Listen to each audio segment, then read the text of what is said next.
Spirits நேயர்களுக்கு வணக்கம். நான் டாக்டர் தீபா லாலன். இன்னைக்கு நம்ம என்ன டாபிக் பத்தி டிஸ்கஸ் பண்ண போறோம் அப்படின்னா, சதுர் கிரக சேர்க்கை. 4 கிரகங்கள் சூரியன், செவ்வாய், சுக்கிரன், புதன்.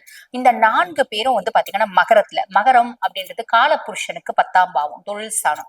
இங்க சேர்றாங்க. சேர்றதுனால நிறைய ராசிகளுக்கு எக்ஸ்ட்ராடினரி சூப்பர் டூப்பர் பெனிஃபிட்ஸ் அப்படின்றது இருக்குது. ஆப்வியஸ்லி பொதுவா கிரகங்கள் ஒரு கிரகம் ஒரு இடத்துல இருக்கு அப்படின்னாலும் பிளஸும் உண்டு, மைனஸ் பிளஸ் சூப்பரா 99% இருக்கு அப்படின்னாலும் மைனஸ் 1% இருக்குதான் செய்யும். அந்த மாதிரி ஒரு சில ராசிகளுக்கு மைனஸ் நிறையவும் இருக்கு. ஆக எந்தெந்த ராசிகளுக்கு சூப்பரா இருக்க போகுது, எந்தெந்த ராசிகள் என்னென்ன விஷயத்துல எச்சரிக்கையா இருக்கணும், இப்படின்ற பல சுவாரஸ்யமான விஷயங்கள் இந்த பதிவுல கொடுத்திருக்கேன். ஆக வீடியோ ஸ்கிப் பண்ணாம பாருங்க. பொதுவா ஒவ்வொரு கிரகமும் சூரியன் பாத்தீங்கன்னா ஜனவரி 14 மகரத்துக்கு வரா, பிப்ரவரி 13 வரைக்கும் மகரத்துல இருக்கா. செவ்வாய் ஜனவரி 16 மகரத்துக்கு வரா, பிப்ரவரி பாத்தீங்கன்னா ஏறக்குறைய 23 வரைக்கும் மகரத்துல இருக்கான். சுக்கிரன் ஜனவரி 13 மகரத்துக்கு பிப்ரவரி 6 வரைக்கும் இருக்கான். புதன் ஜனவரி 17 பிப்ரவரி 3 வரைக்கும் இருக்கான். ஆக ஒவ்வொருத்தவங்களும் ஒவ்வொரு நாள் வராங்க, ஒவ்வொரு நாள் போறாங்க. இந்த 4 பேரும் சேர்ந்து இருக்கிறது அப்படின்றது ஜனவரி 17 இருந்து பிப்ரவரி 3 வரைக்கும் 18 நாட்கள். 18 நாட்கள் உங்க ராசிக்கு என்ன நடக்க போகுது, நேரம் வீண் பண்ணாம சட்டுன்னு பாத்துக்கலாம் வாங்க. தனுசு ராசி அன்பர்கள், உங்களுக்கு இந்த சதுர் கிரக சேர்க்கை மகரத்தில். மகரம் உங்களுக்கு என்ன பாவம் அப்படின்னா 2ஆம் பாவம், தன குடும்ப வாக்குஸ்தானம். தனஸ்தானத்துல 4 கிரக சேர்க்கைகள் அப்படின்றது எக்ஸலண்டான பலன்களை கொடுக்க போதுங்க. என்னென்ன கிரகங்கள் என்னென்ன மாதிரி பலன்களை கொடுக்க போறாங்க அப்படின்னா, முதல் விஷயம் சூரிய பகவான்.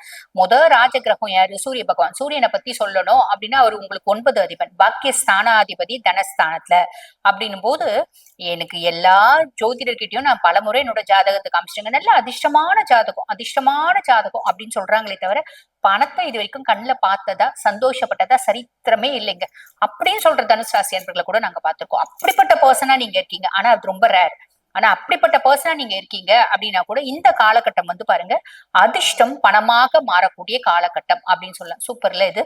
அதுக்கு அடுத்து தந்தை, குரு, பெரியவர்கள், தந்தை வழி சொந்தங்கள், மாமனார், ஹையர் அபிஷியல்ஸ், இவங்க மூலியமா அரசாங்க ஊழியர்கள், அரசு அதிகாரிகள், இவங்க மூலியமா அனுகூலமான பலன்கள் அப்படின்றது வரும். இவங்களெல்லாம் நீங்க என்ன ஹெல்ப் கேக்குறீங்க அப்படின்னாலும் சட்டுன்னு செஞ்சுடுவாங்க.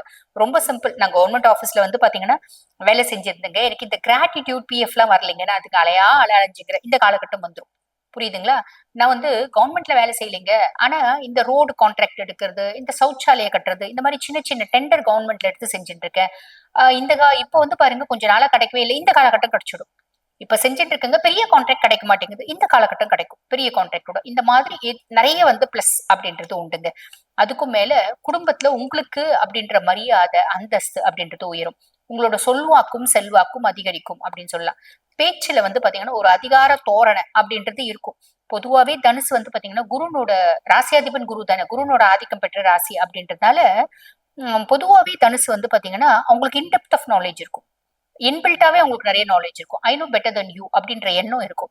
சோ அவங்க எப்பயுமே கொஞ்சம் ஒரு அதிகார தோரணையோட தான் இருப்பாங்க. ஆனா அதை பயங்கரமா மேனிஃபெஸ்ட் பண்ண மாட்டாங்க. நான் கெத்தா அப்படி பண்ணிக்கிறது கிடையாது. பேசும்போது ரொம்ப ஸ்ட்ராங்கா, ரொம்ப அதாவது என்ன சொல்லுவாங்க, நச்சுன்னு நங்கூரம் போட்ட மாதிரி பேசுவாங்க. சோ அது இன்பில்ட்டா நாலேஜ் இருக்கிறதுனால அது இன்னும் கொஞ்சம் எக்ஸ்ட்ராவா இருக்கும் அப்படின்னு சொல்லலாம். அது மைனஸ் கிடையாது, பிளஸ் தான். அதுக்கடுத்து புதன் பாருங்க 2ஆம் பாவத்துல இருக்கா. புதனை பத்தி சொல்லணும் அப்படின்னா 7 மற்றும் 10க்கு அதிபன். 7 மற்றும் 10க்கு அதிபன், அதாவது கலத்திர ஸ்தானாதிபதி, தொழில் ஸ்தானாதிபதி தனஸ்தானத்துல இருக்கான். அப்படின்னும் போது புத்திசாலித்தனமா தொழில் பண்ணுவீங்க அப்படின்னு சொல்லலாம். புத்திசாலித்தனமா உங்களோட லைஃப் பார்ட்னரையும் பிசினஸ் பார்ட்னரையும் டேக்கிள் பண்ணுவீங்க. உங்களோட புத்திசாலித்தனத்தினால புதிய யுக்திகளை தொழில கையாளுவீங்க. டிஜிட்டல் மீடியா பாத்தீங்கன்னா இம்ப்ளிமெண்ட் பண்ணுவீங்க. அதனால தொழில பெருத்த முன்னேற்றம், பெருத்த லாபம், தொழில் நல்ல டெவலப் ஆகுறது, குடும்பம் சந்தோஷமா இருக்கிறது, தொழில் நல்ல டெவலப் ஆகும், லாபம் நல்லா வரும். குடும்பத்துல நம்ம பாத்தீங்கன்னா குழந்தைங்களுக்கு தேவையானது, மனைவிக்கு தேவையானதுலாம் வாங்கி கொடுக்கும்போது குடும்பத்திலயும் சந்தோஷம் இருக்கும் அப்படின்ற அமைப்பு. அதே மாதிரி பாருங்க, ஆஹ் புத்திசாலித்தனமான பேச்சு மூலியமா தான் அந்த லாபம் அப்படின்றது வரும். அதையும் ஞாபகம் வச்சுக்கோங்க. வாழ்க்கை துணை கிட்ட பாத்தீங்கன்னா பண விஷயம் சம்பந்தப்பட்ட பேச்சு அப்படின்றது பேசுவீங்க. இந்த அமௌண்ட் வருது, இது எதுல இன்வெஸ்ட் பண்ணலாம், என்ன பண்ணலாம், என்ன அசர்ட்டா வாங்கலாம், நகையா வாங்கலாமா, வெள்ளியா வாங்கலாமா, இல்ல இடமா வாங்கலாமா அப்படின்ற மாதிரி பேச்சுவார்த்தை அப்படின்றது நடக்கும். அது நல்லது. 2 பேரும் கலந்து ஆலோசிச்சு ஒரு முடிவு அப்படின்றது பண்ணுவீங்க. அதுக்கப்புறம் சுக்ரன் இருக்கா இல்லைங்களா? சுக்ரன் பாருங்க லார்ட் ஆஃப் 6 and 11, அதாவது ருணரோக சத்ருஸ்தானத்துக்கும் அவன் தான் அதிபன், லாபஸ்தானத்துக்கும் அவன் தான் அதிபன். அவன் 2ஆம் பாவம் தானே, குடும்ப வாக்குஸ்தானத்துல வந்து உட்கார்ந்துட்டு இருக்கான் அப்படின் போது நண்பர்கள் மூலம் உதவி அப்படின்றது கிடைக்கும். ஓகேங்களா? அதே மாதிரி நண்பர்கள் மூலம் அந்த நெட்வொர்க்ல வந்து பிசினஸ் பண்றது, ஆன்லைன்ல பிசினஸ் பண்றது, நம்மளோட மூத்த சகோதர சகோதரிகள் நம்மளுக்கு ரொம்ப சப்போர்ட்டிவா இருக்கிறது, அவங்க நம்மளுக்கு இன்வெஸ்ட் பண்றது, ஃப்ரெண்ட்ஸ் என்கிட்ட இந்த அமௌண்ட் எக்ஸ்ட்ராவா இருக்கடா, இந்த பிசினஸ்ல நான் போடுறேன், நீ பண்ணு, எனக்கு உனக்கு எப்போ வந்து நல்லா டெவலப் ஆகுதோ அப்போ வருமானத்தை கொடு, அப்ப எனக்கு ப்ராஃபிட்ட கொடு அப்படின்ற மாதிரில ஃப்ரெண்ட்ஸோட சப்போர்ட் அப்படின்றது ரொம்ப நிறைய கிடைக்குங்க. ஓகேங்களா? அதனால நம்மளுக்கு வந்து பாருங்க குடும்பத்துல நல்ல ஒரு வருமானம், செய்யக்கூடிய தொழில நல்ல லாபம் அப்படின்றது இருக்கும், சந்தோஷமும் இருக்கும் அப்படின்னு சொல்லலாம். அதுக்கப்புறம் வந்து பாருங்க செவ்வாய். செவ்வாய் வந்து 5 மற்றும் 12க்கு அதிபன். பூர்வ புண்ணியஸ்தானம், புத்திரஸ்தானத்துக்கும் அவன் தான் அதிபன், விரயஸ்தானத்துக்கும் அவன் தான் அதிபன். அவன் தனஸ்தானத்துல வந்து உட்காரும் போது குழந்தைங்க ரீதியா சில பல முடிவுகள் எடுப்பீங்க. குழந்தைங்க படிப்புக்காக நம்ம வந்து பாத்தீங்கன்னா செலவு பண்ணுவீங்க அப்படின்னு சொல்லலாம். குழந்தைங்க படிப்புக்காக சில விரயங்கள் அப்படின்றது பண்ணுவீங்க. நிறைய பேர் வந்து பாருங்க ஒரு ரெஜிஸ்ட்ரேஷன் அப்படின்றது பண்ணுவீங்க. வீடு, வாசல், சொத்து, பத்து, நில, புலம், வண்டி, வாகனம், இந்த மாதிரி ரெஜிஸ்ட்ரேஷன் அப்படின்றது நடக்கும்.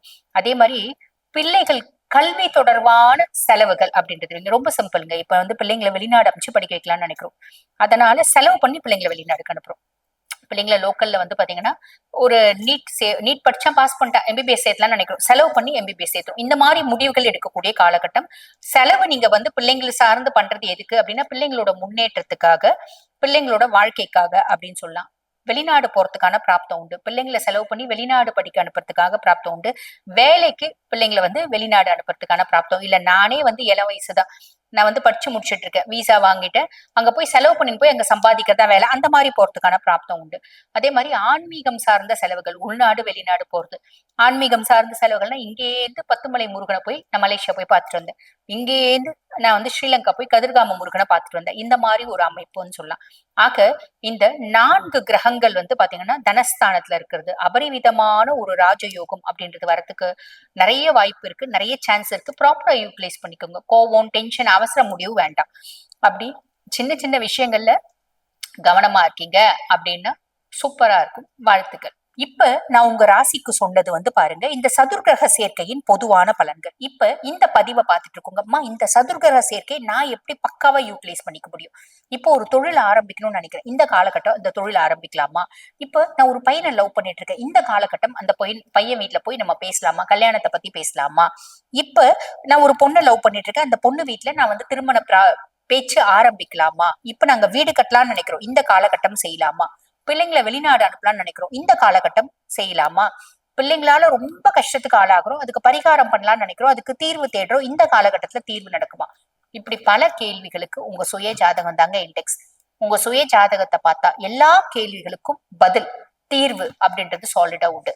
ஆக உங்க சுய ஜாதகத்தை பார்க்கணும் அப்படின்னா நான் பேசிட்டு இருக்கும் போது என்னோட வாட்ஸ்அப் நம்பர் கொடுத்துருப்பாங்க, அந்த வாட்ஸ்அப் நம்பருக்கு கால் பண்ணி அப்பாயின்மெண்ட் ஃபிக்ஸ் பண்ணி என்கிட்ட பேசிக்கலாம். தேங்க்யூ.